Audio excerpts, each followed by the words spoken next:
안녕하세요. 닥터 유 유태우입니다. 오늘의 주제는 GI 다이어트의 감량 효과입니다. GI는 영어로 이제 글라이세믹 인덱스입니다. 우리말로는 혈당 지수라고 하죠. 어떤 음식을 섭취했을 때 혈당을 얼마나 많이 그리고 빨리 올리느냐, 이게 바로 이제 혈당 지수입니다. 그 기준은 가장 크게 높이고 빨리 높이는 게 포도당이거든요. 그래서 포도당을 섭취했을 때를 기준으로 하는데, 포도당 50g을 섭취해서 이 2시간 만에 얼마나 많이 올랐느냐, 그거를 100으로 합니다. 그리고 이게 100이 최고 높은 거기 때문에 다른 음식들은 어떻게 되겠어요? 100에서 0에서 100까지 숫자를 가지게 되겠죠. 그래서 이 숫자, 혈당 지수를 가지고 음식을 세 가지로 분류를 합니다. 첫 번째가 고혈당 지수 음식, 두 번째가 중혈당 지수 음식, 세 번째가 저혈당 지수 음식입니다. 지수로 나누면은요, 고혈당 지수는 혈당 지수가 70 이상을 말하고요, 중혈당 지수는 56에서 69, 저혈당 지수 음식은 55 이하, 이렇게 나눕니다. 이렇게 원리와 숫자를 제시하니까 좀 복잡하시죠? 음식을 말씀드리면 쉽게 이해가 되실 겁니다. 고혈당 지수 음식 어떤 걸까요? 아마 여러분도 잘 아실 것 같은데요.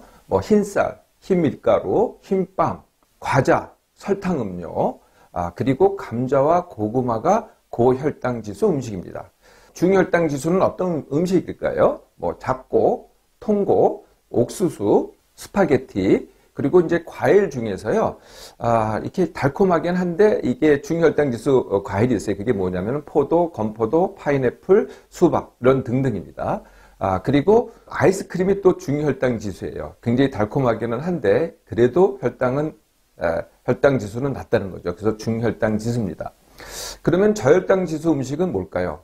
아까 말씀드린 그 몇 개의 과일을 제외한 대부분의 과일이 저혈당 지수 음식입니다. 채소도 그렇고요. 해조류, 저혈당 지수 음식입니다. 그리고 우유, 요구르트, 이런 게 저혈당 지수고요. 고기, 생선, 다 저혈당 지수 음식입니다.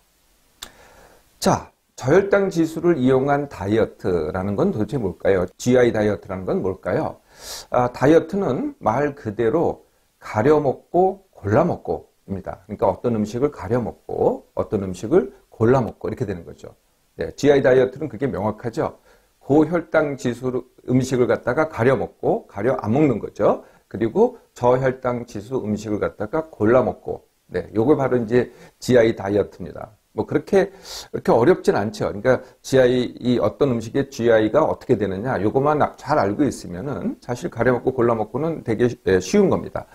그런데 가려 먹고 골라 먹기만 하지 도대체가 얼마를 먹느냐, 그리고 이제 영양소의 비중이 있잖아요. 단백질, 탄수화물, 지방의 비중. 이거는 사실은 GI 다이어트에서는 상관하지 않습니다. 이게 사실 이제 제일 큰 문제이긴 하죠. 자, 이게 이제 GI 다이어트인데요. 이렇게 이제 이 GI에 따라서 이렇게 가려 먹고 골라 먹기를 하면은 도대체 어떤 효과가 있을까? 주장된 게 이제 세 가지 효과가 있습니다. 첫 번째는 이제 혈당 조절 효과, 두 번째가 건강식을 하게 하는 효과, 세 번째가 체중 감량에 도움을 줄 수 있다. 이 세 가지입니다. 이게 이제 주장된 효과인데요. 실제 효과를 한번 볼까요? 혈당 조절을 한다.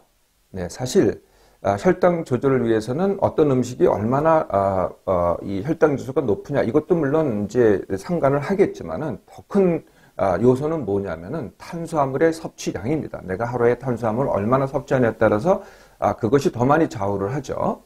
두 번째, 건강식이냐 라고 하는 것은요, 사실 요새 와서는요, 음식의 종류가 건강식이 아니고요, 얼마나 많이 먹느냐가 건강하냐 안 건강하냐거든요. 그걸 갖다가 상관하지가 않는다 그랬죠.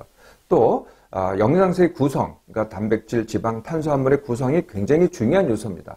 그것도 상관하지 않는다는 거죠. 그래서 GI 다이어트를 따라서 한다고 꼭 다 건강한 거는 건강식은 아니다라는 겁니다. 자, 세 번째, 이제 감량 효과가 있다. 여기에는 이제 두 가지 이론을 제시를 합니다. 첫 번째가 뭐냐면은 인슐린 분비를 덜하게 한다. 두 번째가 포만감을 느껴서 식욕을 조절한다. 이 두 가지 이유로 해서 체중 감량 효과가 있다고 이제 주장을 하는 거거든요.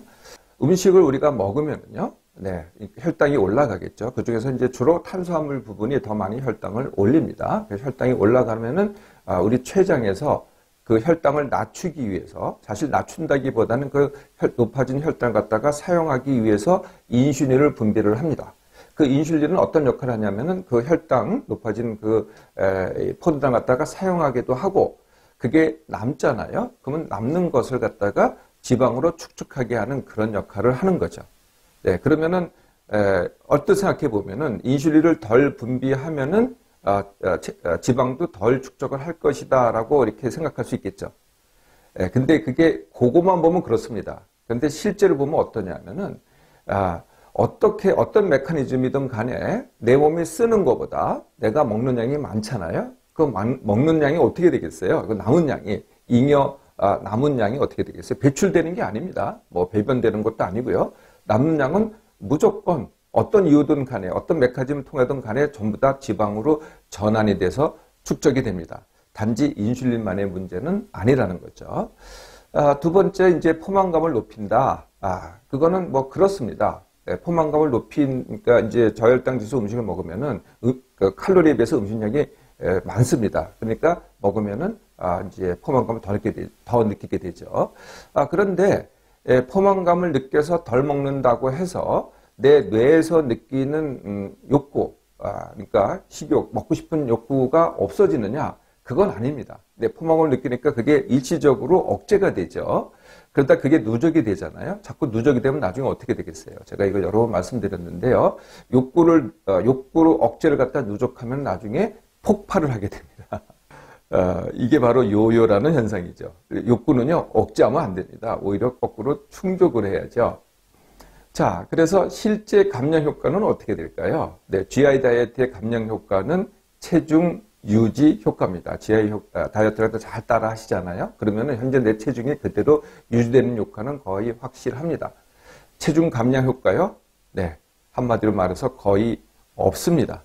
체중 감량이 있다고 하시는 분도 있겠죠. 그런 경우에는요, GI 다이어트만으로 체중된 게 아니고요. 어떤 이유든 간에 내가 하루의 섭취량을 줄였기 때문입니다. 네, 그게 아니라면은 체중 감량 효과는 거의 없다는 거죠.